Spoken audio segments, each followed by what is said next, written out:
This is what it sounds like when you're translating. This is what it sounds like when you're translating.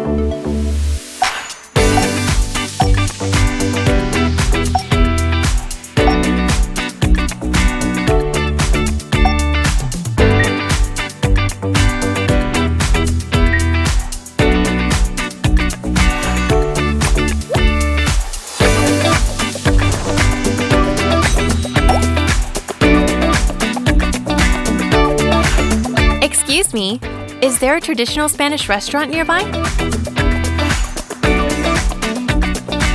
Disculpe, ¿hay algún restaurante español tradicional cerca?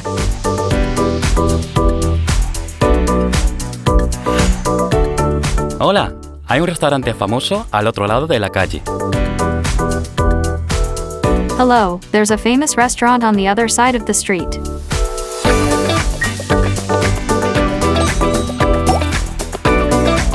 How long does it take on foot? ¿Cuánto se tarda a pie? Unos 5 minutos. No olvides probar el plato estrella. About 5 minutes. Don't forget to try the signature dish.